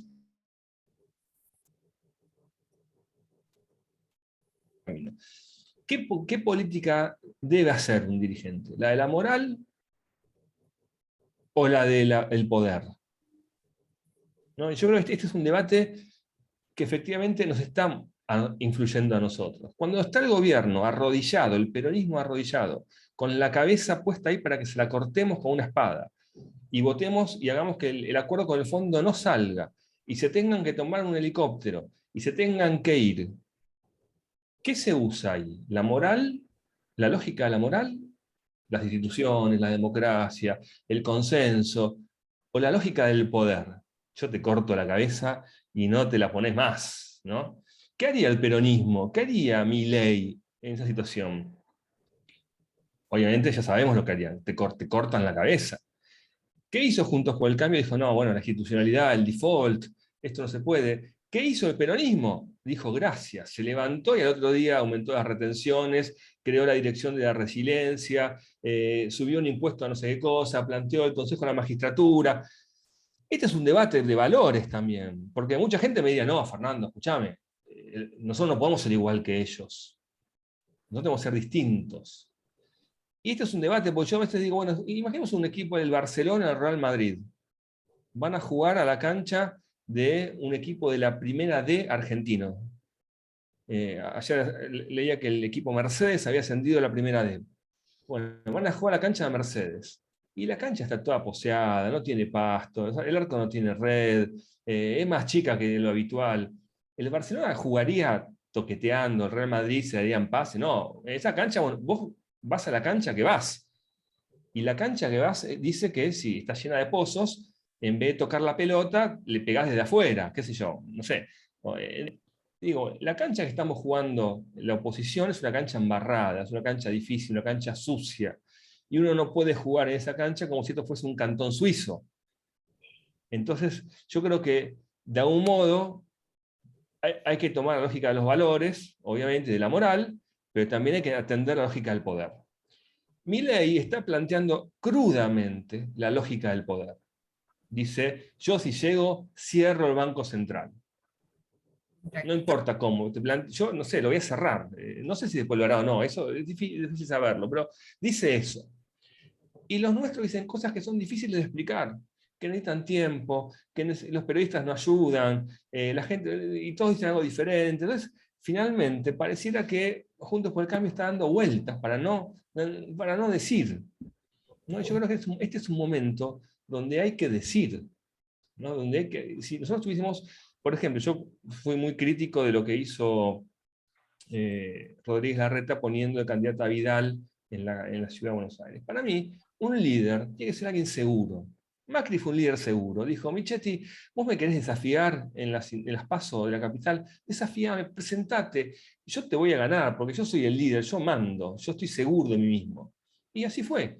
Fue una interna abierta, yo creo, memorable. Hasta el día de hoy nos acordamos de esa interna Larreta versus Michetti. Fue una interna que nos hizo bien, que nos dio, dijo, un partido democrático, define sus internas abiertamente, y además le dio lugar a todos. Yo creo que si Patricia Bullrich hubiese sido candidata en la Ciudad de Buenos Aires esta última elección, Milei no hubiese sido el fenómeno que fue finalmente, porque hubiésemos tenido a alguien hablando directamente de las cosas que hay que hablar. Y yo creo que Horacio Rodríguez Larreta hubiese tenido que probar su liderazgo. Sí, anda vos, que yo voy a liderar igual. Yo creo que nos falta un poco, y esto tiene que ver también con una lógica que me parece es muy importante. Nosotros no podemos pensar que vamos a ganar cualquier cosa, un interno, una PASO, evitando que los otros jueguen. No, eso no va a pasar. El líder va a ganar dejando que todos jueguen y mostrando que él es el mejor. ¿No? Entonces yo creo que frente a eso nosotros tenemos que decir, bueno, Milei es un dato de la realidad, está ahí, representa un malestar evidente, 50% de ahí.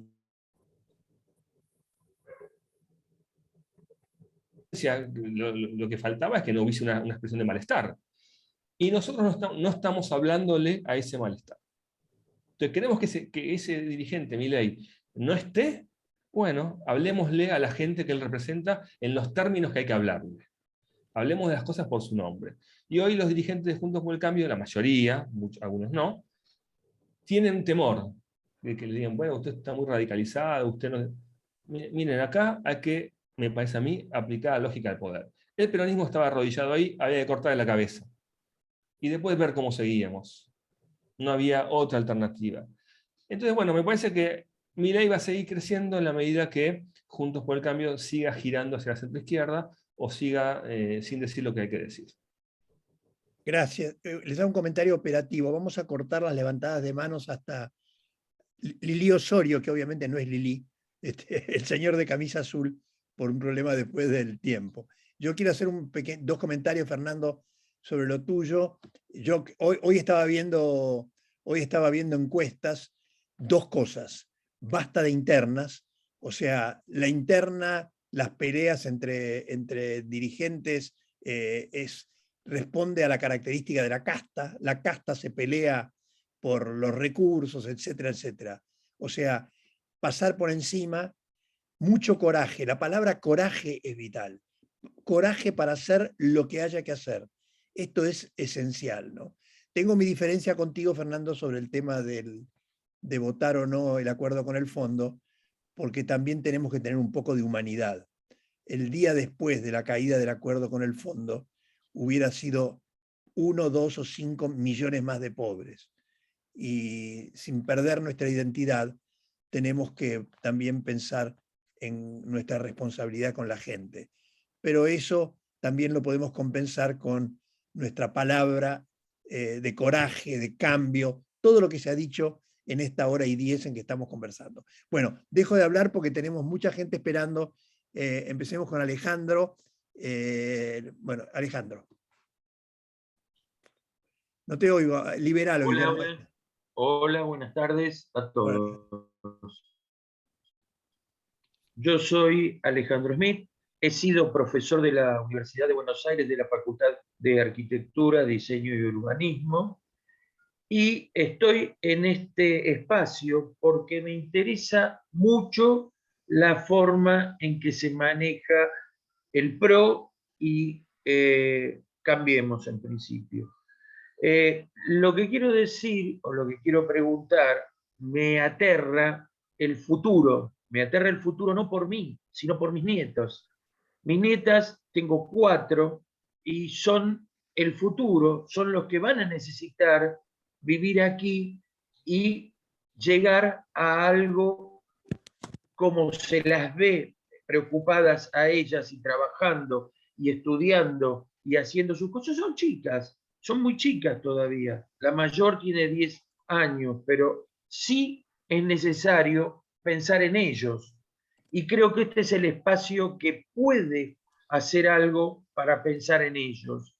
Necesitamos que la fuerza de Juntos por el Cambio, Cambiemos, o como la quieran llamar ahora, creo que es muy poco el tiempo que ha tenido diferentes nombres como para resolver un nombre más, o sí una síntesis de todos los nombres que ha tenido, que podría ser Cambiemos o buscar algo similar, pero quiero saber qué puede haber en ese futuro que le ofrezca, dentro de los valores que hay que respetar, el sistema que hay que manejarlo de una manera mínima, porque está tergiversado totalmente, se ha llevado a un extremo tal que hoy no hay forma de pensar que un vicepresidente en este momento sea el que dispone de nosotros y nos lleva a una impunidad total de,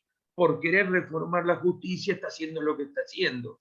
Entonces, eso es la destrucción de todo el sistema que ha buscado. ¿Por qué? Porque quiere resolver su problema. Pregunta, entonces, ¿es necesario cambiar? ¿Qué podemos hacer desde los valores? ¿Qué podemos hacer desde la educación? Desde la educación. Ya las cosas desde la tecnología avanzaron, nos superaron, pero ampliamente en todos los ámbitos. ¿Qué se puede lograr con eso? ¿Qué podemos hacer? La tecnología no es lo único. Por eso hablo de los valores, por otro lado. Pero, ¿qué es lo que le podemos ofrecer? ¿Cómo se lo podemos ofrecer? Bullrich, Patricia, en su momento, ha hecho un sistema que lo había implementado cuando estaba como ministra de Seguridad, lo había implementado con el hacer como una especie de servicio militar, que lo llevó a cabo y muy bien hacía eso. Muy bien era lo que producía en ese momento para gente que es la que tiene que salir. Hoy se necesita que la gente que no tiene ni idea de lo que tiene que hacer. ¿Por qué no se le ofrece un espacio de empezar por cosas mínimas a ver qué sabe hacer esa gente? ¿Qué puede hacer esa gente? Y ya empezar con una especie de escuela para esa gente. Y decirle, a ver, yo sé que están los subsidios, están los planes, está todo eso, que no se va a poder sacar de entrada. Nadie los va a poder eliminar. Y el argentino tiene una ansiedad terrible en este momento y piensa en lo que las cosas se tienen que hacer ya. Pero por otro lado, también hay una cosa que hay que tener en cuenta, que me parece que también es fundamental. Las cosas no se pueden hacer ya. Hay que hacerlas con cierta continuidad a los de la clase media. ¿Qué pueden resolver? Bueno, gracias, Alejandro. Doy pie a otros más para que podamos tener espacio para todos. Sugiero, Fernando, que vos también hagas tu pregunta. Así hacemos 2 o 3 preguntas y luego podemos mejorar los tiempos. Dale. Sí, bueno, buenas tardes. Realmente los quiero felicitar a Julio y a Fernando por ese análisis tan simple y tan lleno de contenido que realmente a mí me siento orgulloso, digamos, ser ciudadano argentino cuando hay seres humanos que se interiorizan, que estudian bien. Simplemente mi pregunta es, ¿a ustedes los escuchan los dirigentes de Juntos por el Cambio? Porque realmente yo al escucharlo a ustedes sé que hay algo positivo el día de mañana, porque los desafíos van a ser muy grandes ante todos estos temporales. Ya sabemos cómo se comporta digamos, el partido opositor. Tenemos, como dijeron, con fuerza, con valor, con contundencia. Eso quería saber si a ustedes los escuchan, porque yo realmente los felicito por toda esta exposición. Qué bueno, ahí Julio y Fernando Se hicieron la noche. ¿Quieren comentar estas dos preguntas? Julio, ¿querés hacer un comentario? Después vamos a dos preguntas más y dos más y ya estamos. Sí, Julio. primero sobre lo que dijo Fernando. Bueno, Fernando, mirá, nosotros en todo este proceso de nuestras ideas estuvimos hace ya más o menos 2 años o más que estamos trabajando con Patricia Bullrich como presidenta del PRO, ¿no? No en lo que tenga que ver con su campaña. Todo este proceso de nuestras ideas fue un proceso que ella llevó adelante como presidenta del PRO y nos convocó a colaborar con ella en ese rol. Pero a lo largo de todo este proceso hemos conversado mucho con ella y la verdad que yo podría decirte que Patricia es muy receptiva, que escucha mucho lo que le decimos y que muchas de las cosas que le decimos después vemos que las está haciendo, ¿no? A lo mejor Fernando también puede comentar acerca de eso, sobre su receptividad. Y me sorprendió mucho, hemos tenido alguna conversación con Macri también, y me sorprendió mucho que justamente hoy leí en La Nación una nota sobre una conferencia que dio Macri en Estados Unidos, en la universidad, creo que en Georgetown, digamos, y en lo que decía Macri resonaban ecos de cosas que hemos estado conversando con él, ¿no? O sea, Macri expresamente hablaba de la necesidad de generar una narrativa, expresamente hablaba de la necesidad de movilizar los símbolos, ¿no? Expresamente decía que una de las ideas fundamentales para nosotros tiene que ser la idea de progreso, ¿no? Que está vinculada a la movilidad social ascendente, a las clases medias, así que me da la impresión de que Macri también es alguien que escucha o que ha escuchado. Las veces que conversamos con él, yo realmente lo vi, me sorprendió mucho, lo vi muy autocrítico, muy reflexivo, muy honesto también en la autocrítica que hacía. Así que supongo que por lo menos Macri y Patricia son dos dirigentes que escuchan, el resto no los conozco o no los conozco tanto. Y sobre lo que decía Alejandro, yo creo, Alejandro, que esa es una de las claves, ¿no? Es una de las claves de la narrativa que tenemos que construir y del modo en el que tenemos que interpelar a la sociedad, a la gente. Pues fíjate cómo nosotros teníamos una Argentina hasta la década del 60 o del 70, en donde los padres pensaban en los hijos y en los nietos, ¿no? Esta es mi historia personal, si vos querés. Mis abuelos, mi madre es una inmigrante italiana, mis abuelos eran inmigrantes, y lo único que pensaban mis abuelos es en que mi mamá pudiera estudiar, ¿no? Para que estuviera mejor que ellos. Y en lo único que pensó mi mamá fue en trabajar para mejorar todo lo que pudiera en mi situación, para apoyarme en mis estudios, en lo que yo necesitara. Entonces vos fijate cómo se revirtió ese sistema de valores en la Argentina, digamos, post-1990. Lo fundamental ahora para las personas no es pensar en los hijos, sino acceder a más y mejores bienes de consumo en el presente. Se perdió, digamos, este espíritu, esta idea de que el progreso, de que la movilidad social ascendente y el progreso, de que salir de la pobreza, es producto de la cooperación entre generaciones. No es una cosa que va a pasar de un día para otro, no es algo que va a pasar mañana, sino que es producto de un lento proceso de acumulación de capital que se va dando de padres a hijos y de hijos a nietos. Y me parece que ahí hay una de las claves, hay uno de los tópicos que nosotros tenemos que tratar de recuperar, ¿no? Está el sueño americano. El sueño americano es este tipo que es pobre y de pronto se convierte en un multimillonario. Y nosotros tenemos nuestra versión del sueño americano, que es el sueño argentino. Y el sueño argentino es esta historia de los inmigrantes, ¿no? No es la persona que viene pobre y se convierte en multimillonario, sino que es el inmigrante que llega pobre y que sus hijos o sus nietos son profesionales, comerciantes o empresarios de clase media. Entonces yo creo que esa es la narrativa que en parte tenemos que movilizar. Por eso me gustó mucho tu comentario, Alejandro. Muchas gracias. Quiero agregar una cosita, y es que fíjense ustedes que si uno mira con detalle el discurso del kirchnerismo, el solo hecho de progresar, ganar plata y que te vaya bien te convierte en sospechoso, porque no es solamente, digo, Fortabat, no es Anchorena Fortabat, o elegí el nombre que quieras de la oligarquía, es cualquiera que progresa.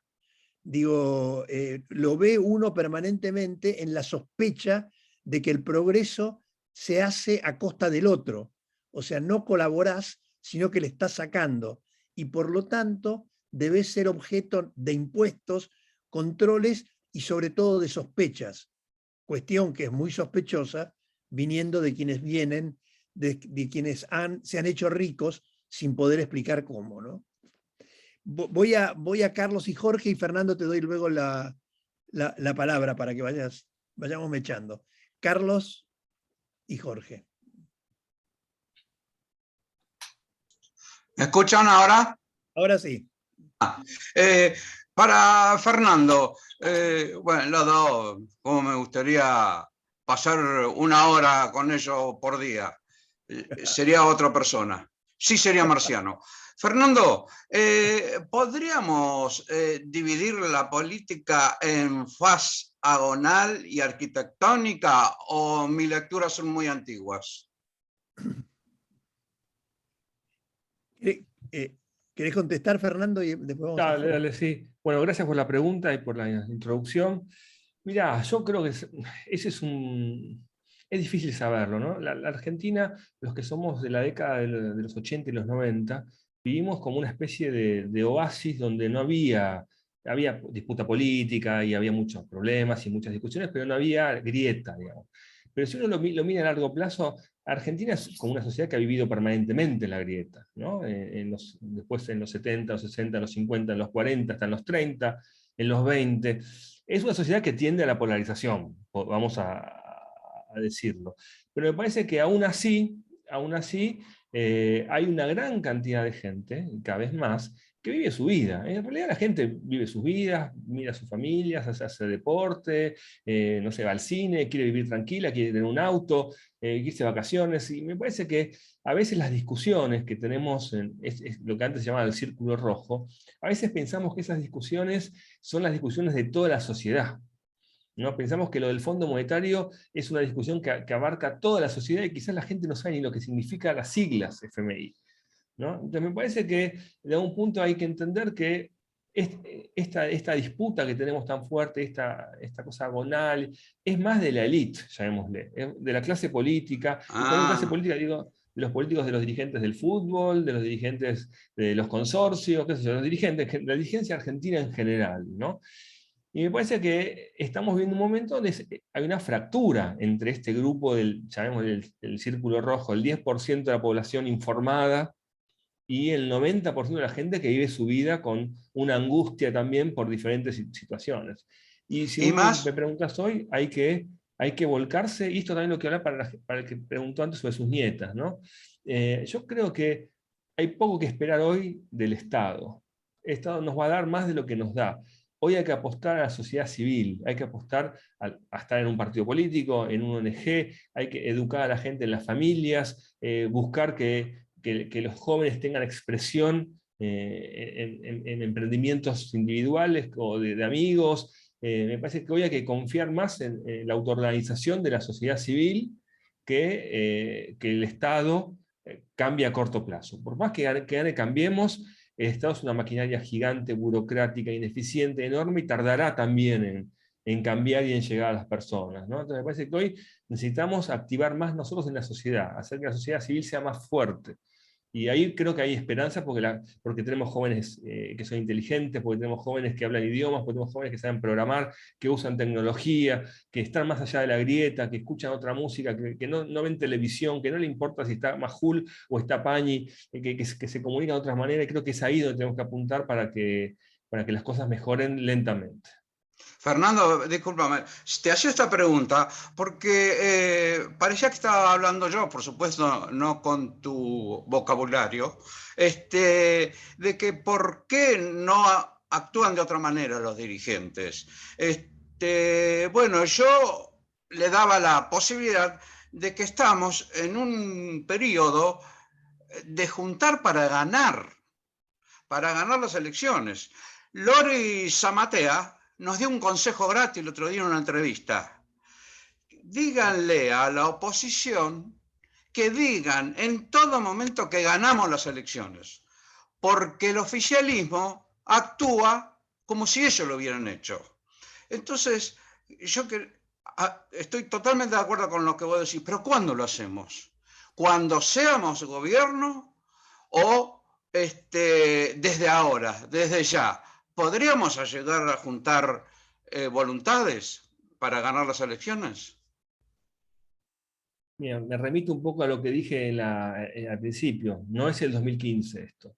Si vos me decís a mí, Fernando, tenemos que ganar, yo te voy a decir, mira, para mí no me alcanza, decime qué vas a hacer.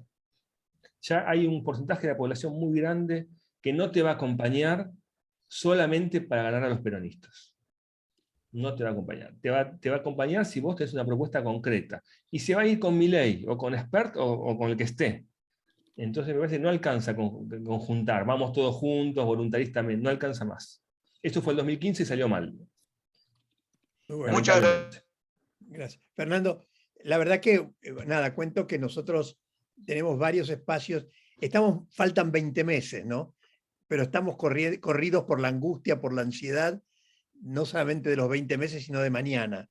Pero bueno, quiero dar un toque de esperanza. La verdad que tenemos muchos equipos funcionando, trabajando, y esperamos pronto poder mostrar lo que estamos haciendo para que la preocupación que se planteaba recién sea respondida. Bueno, tengo Jorge y Claudia ahora. Jorge. Hola, sí, buenas tardes a todos. Quiero ser un poquito breve por la cuestión del tiempo. Lo escuché a Julio como queriendo por ahí dar una especie de autocrítica que me parece muy buena.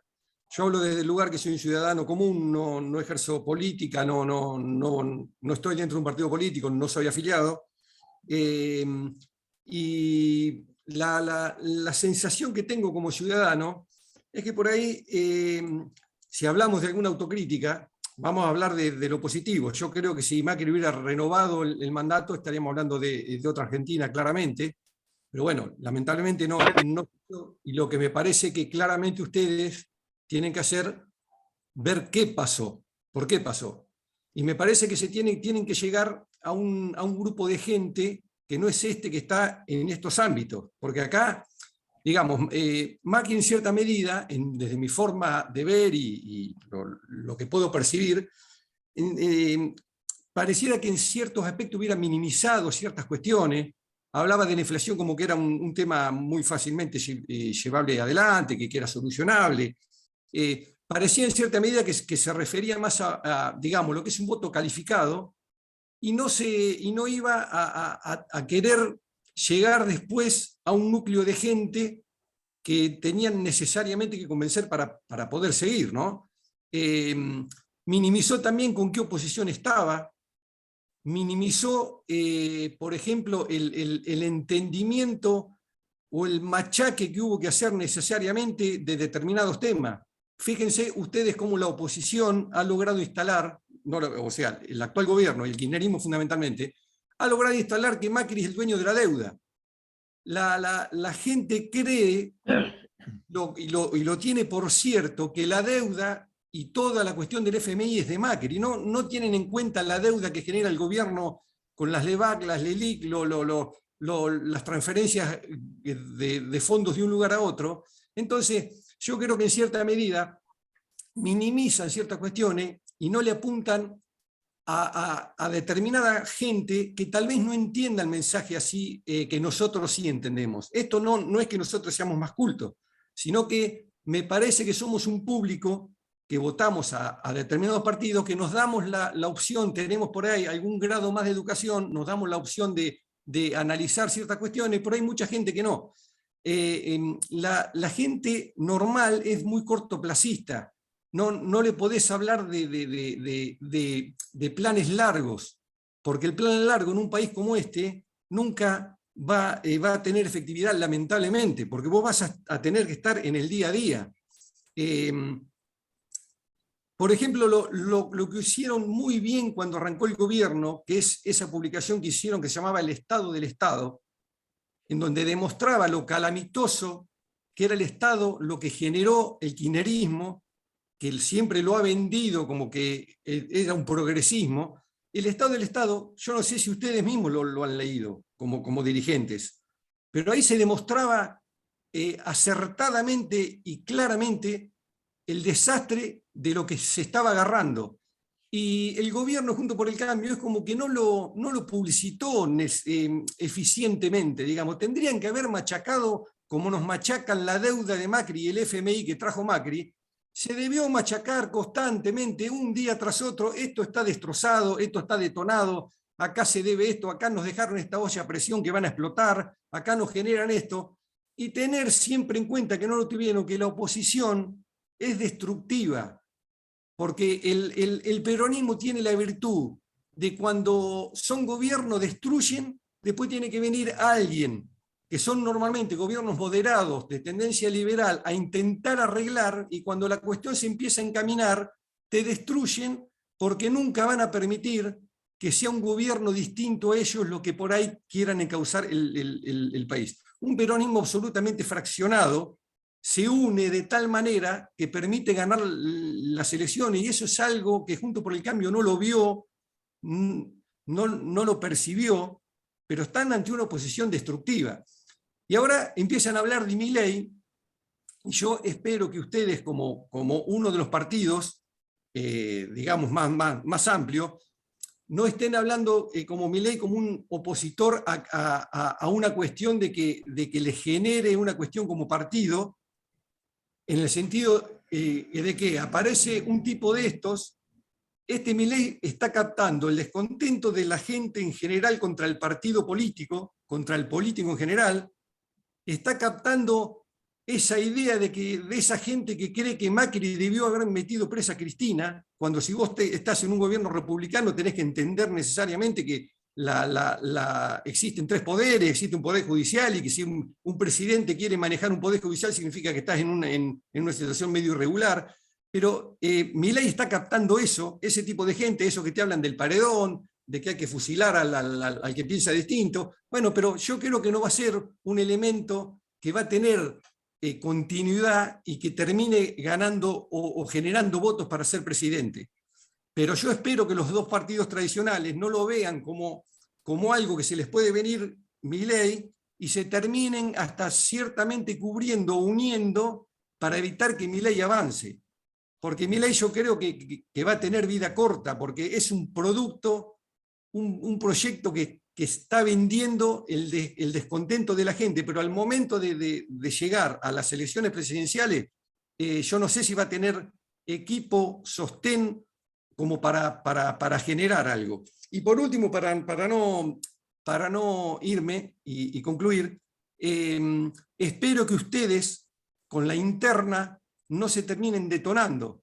El radicalismo, ahora que logró cierta participación a nivel nacional, ya está queriendo, o sea, esos acuerdos que previamente tenían, es como que internamente se terminan rompiendo, ya todos quieren ser figuras, ya todos quieren manejar, se sienten con derecho, y está bien que se sientan, con derecho a participar y a tener una trascendencia dentro de Juntos por el Cambio, pero espero sinceramente que no se terminen detonando ustedes mismos con todas esas visiones y con todas esas cuestiones. ¿Cómo van a lograr mantenerse unidos a futuro? Y la verdad que no sé cómo van a hacer. Será una cuestión dirigencial, que van a tener que estar con los deseos muy abiertos de dialogar y de ceder y de permitir que ciertas cosas sucedan, porque si no se van a terminar comiendo ustedes mismos.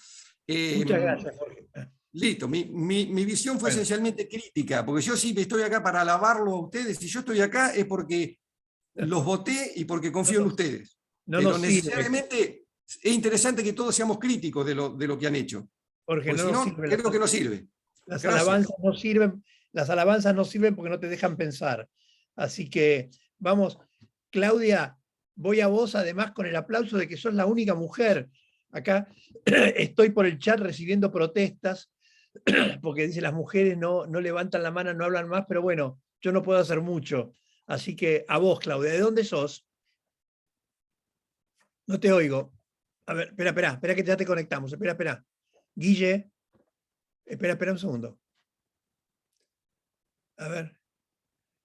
Espera que te tienen que...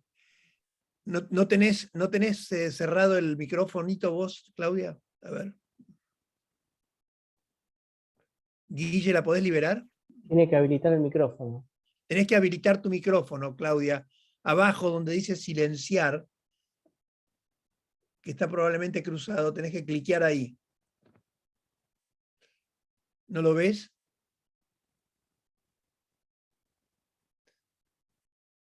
Por lo menos en mi computadora es abajo a la izquierda. Dice silenciar, tenés que cliquear ahí la flechita.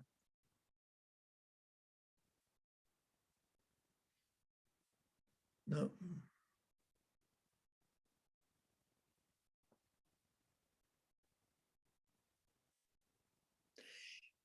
Perdón, estoy recibiendo protestas porque dije que no había muchas mujeres. No dije eso, dije que no había muchas mujeres que levantaran la mano. Bueno, Claudia, mientras vos resolvés el problema, acá dice Lili Osorio, pero no sos Lili por lo que veo. No, buenas noches, ¿qué tal? Te oigo. Lili Osorio es mi esposa, pero bueno, porque la computadora esta, Bien, soy es la que amplio y es mi esposa. te la Ya que prestó. querían mujeres, Lili Osorio. Te la prestó. Dale.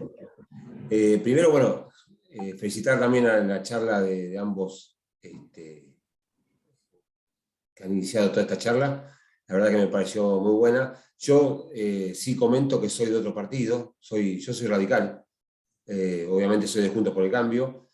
Sé que tenemos pequeñas diferencias, un poco por lo que decía Fernando, llevar a ampliar hacia el lado del centro izquierda. Yo creo que Juntos por el Cambio puede asumir que el radicalismo esté dentro de Juntos por el Cambio y también tenga gente de centro izquierda y gente también que tiene gente de centro derecha.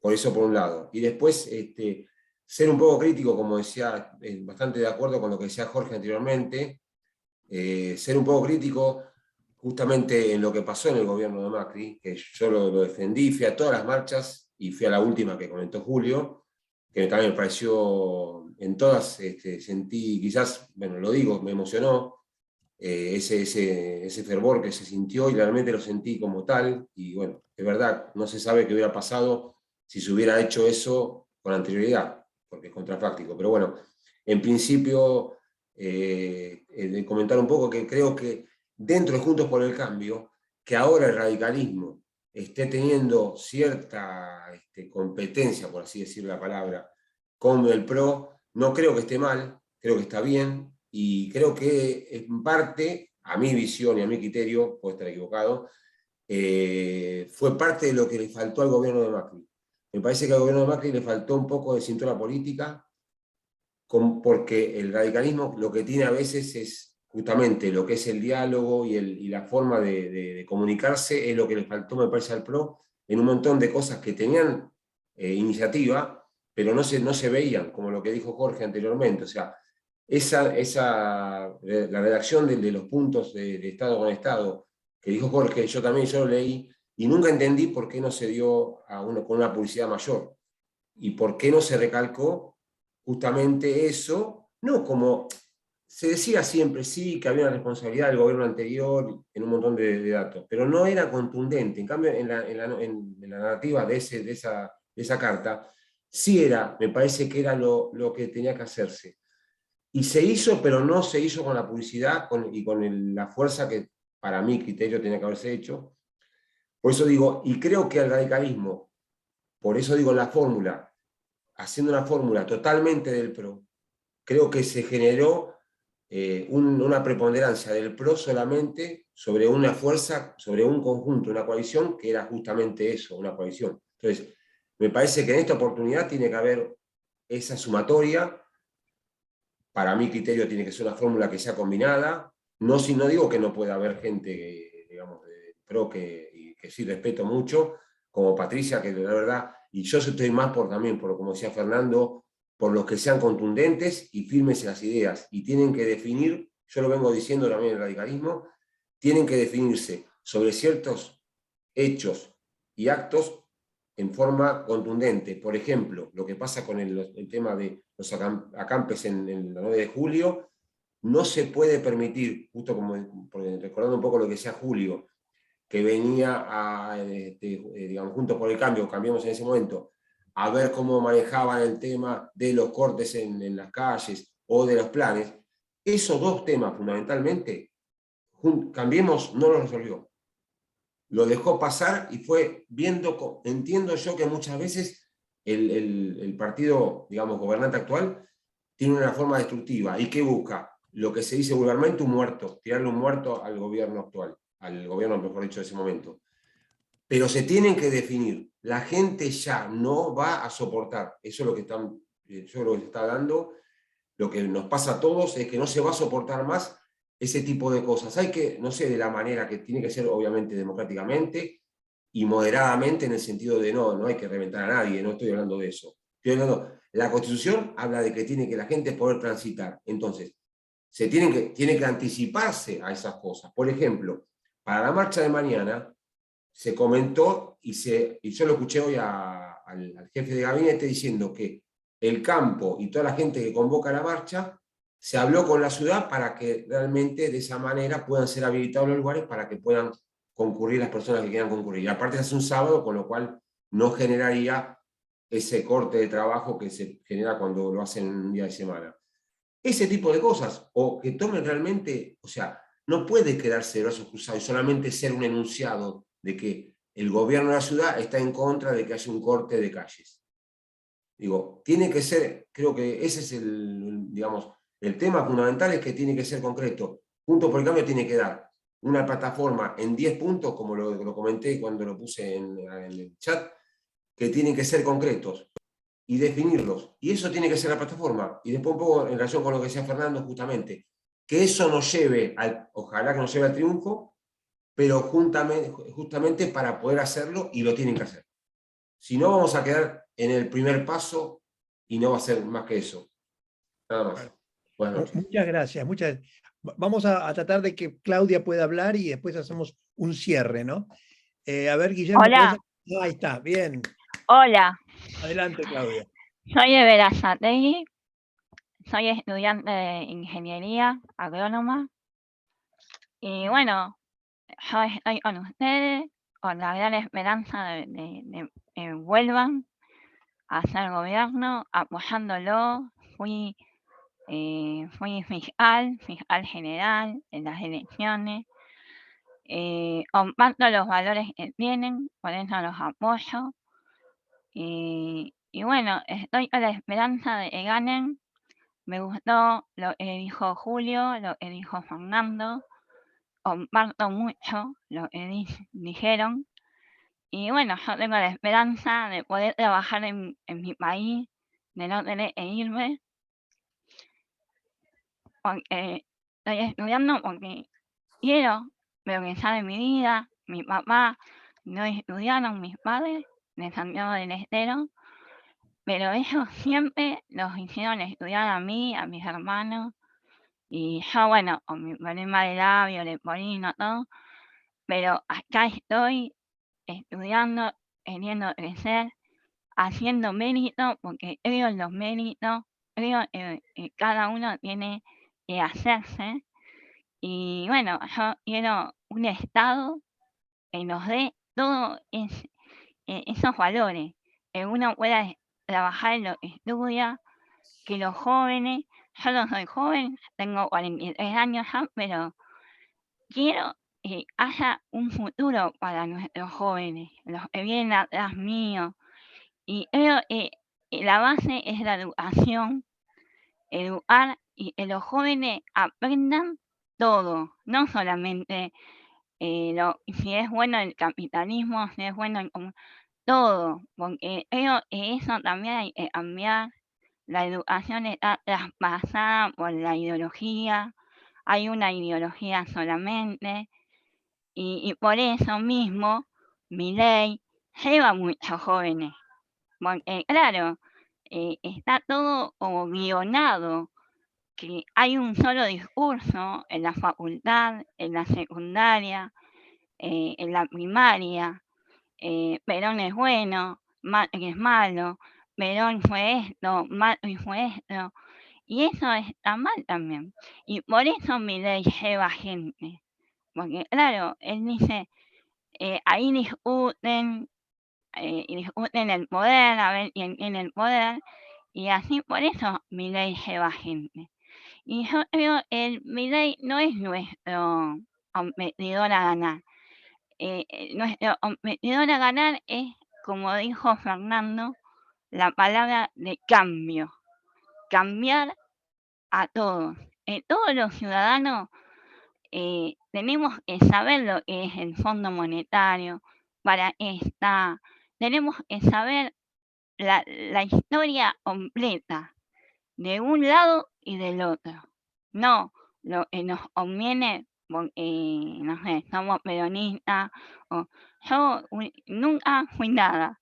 Ahora estoy con el PRO desde el 2015, pero ¿por qué estoy con ustedes? Porque me gustan los valores, porque a mí siempre me gustó estudiar. Mi papá siempre trabajó, mi mamá siempre trabajó. O sea, nunca recibimos nada del gobierno. Lo que siempre queríamos era que nos pongan la herramienta. Como dicen, que nos den la caña para que pesquemos y aprender y crecer. Y creo que eso es la clave. Y yo estoy en Berazategui y encima acá no ganamos. Estamos con un intendente que no es intendente, es dueño de Berazategui. Se hace lo que él dice. Es un intendente que no se quiere ir. Estamos mal acá. El agua, las instituciones, la municipalidad no responde. Se hace cualquier cosa en el Consejo Deliberante. No se escucha a la oposición. Bueno, y acá lamentablemente los votos ganan para el kirchnerismo. Acá no se gana. Acá yo estuve de fiscal general, cuerpo a cuerpo peleando los votos, pero bueno, no ganamos, pero yo me quedo con la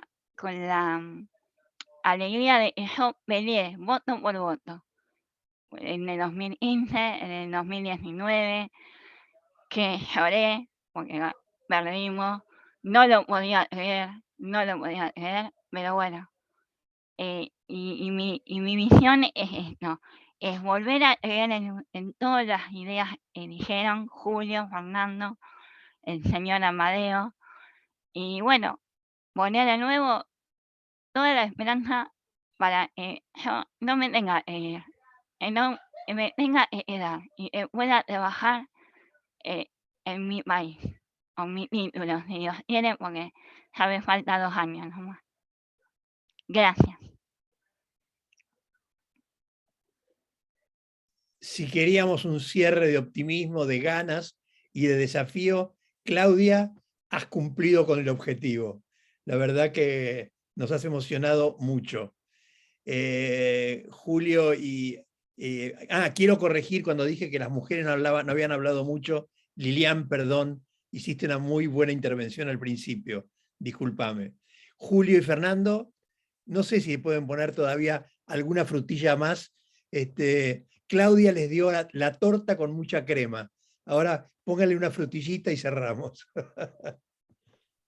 Yo creo que después lo que dijo Claudia, cualquier cosa que yo pueda decir lo empeoraría. Me quedé pensando solamente en esto que decía Jorge, ¿no? De cómo el kirchnerismo ha logrado, por ejemplo, que se hable todo el tiempo de la deuda y que la deuda quede vinculada a Macri, cuando en realidad, como muchas veces he explicado, la mayor parte de esa deuda se usó para comprar o para recomprar deuda previa, y el resto fue para financiar una reducción progresiva de un déficit fiscal que el gobierno de Macri no había generado. Pero claro, es que esto es justamente lo que yo en parte trataba de transmitir, ¿no? El peronismo siempre es muy eficiente en el plano discursivo. Cuando nosotros ganamos las elecciones en 2015, apostamos por la revolución de la alegría, ¿no? La idea era, vamos a transmitir optimismo, no vamos a hablar de la situación catastrófica que heredamos. La gente no le cree a los políticos que hablan de la situación pésima que le dejaron los políticos anteriores, y el resultado de eso fue que calibramos muy mal las expectativas. La gente se preparó para que saliéramos mágicamente con una lluvia de inversiones. Eso no pasó el primer semestre, les dijimos bien el segundo semestre, tampoco pasó el segundo semestre, y tuvo un costo electoral. En cambio, el Frente de Todos, en las elecciones que ganaron en las presidenciales, ya desde el principio apostaron por montar una épica de la reconstrucción. Argentina está destruida, Argentina la destruyó Macri, y nosotros venimos a hacer el laborioso trabajo de reconstruirla. Y cualquier cosa buena que pase es mérito nuestro, y cualquier cosa mala que pase, la culpa es de Macri. Entonces, ¿cómo hacen estas operaciones simbólicas? Tienen un guión simple pero más o menos claro. Ese guión está compuesto por 10 eslogans, y tienen comunicadores que repiten eso de distintos niveles en todas partes sin parar. Y esa es la manera en la que a través del discurso generan realidades. Y eso es lo que nosotros no hicimos, es lo que nosotros renunciamos a hacer, pensando que la palabra, que lo que decías no tenía ningún valor, ¿no? Así que yo me quedo con esa reflexión final, y con la intervención de Claudia, que como dije yo no podría mejorar de ninguna manera. Fernando, ¿querés hacer un comentario? Sí, brevemente quiero retomar una parte de lo que dije. Me parece que hay que pensar en el 2023, hay que pensar en el 2033.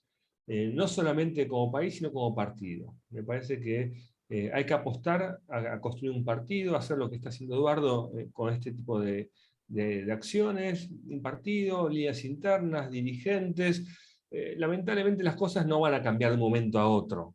Va a requerir tener un partido preparado, tener una coalición plural preparada, y va a hacer falta tiempo. Me parece tiempo y paciencia también, ¿no? Que yo, si bien soy bastante severo, pero también de alguna manera necesitamos institucionalizar todo esto que hemos logrado como oposición, y me parece que de alguna medida, para terminar, es decir, también hace falta que el PRO, que la coalición cívica, el radicalismo recorran este camino, vayan logrando pequeños logros, y que estos pequeños logros acumulados finalmente resulten en una mejora para todos. Bueno, muchas gracias. La verdad que se siguen sumando las frutillas por la torta que nos dejó Claudia. Muchas gracias. Vamos a seguir con estos diálogos. Van a recibir acá, me han mandado muchos los pedidos del libro por vía digital, se los voy a mandar. Y bueno, muchísimas gracias. Además, yo que organizo de estas todas las semanas, mi mejor medida es cuánto tiempo dura la gente. Y el 85% se ha quedado a las 2 horas, con lo cual vale la pena, digamos, se mantuvo el interés muy importante. Hemos recibido muchas ideas y espero que las convirtamos en ganas de hacer. Así que de corazón, muchas gracias, Julio, Fernando, y sobre todo a todos ustedes que nos han acompañado. Gracias al compañero de las Heras, y a todos los que militan en tantos lugares por un país mejor. Un abrazo para todos. Muchas gracias.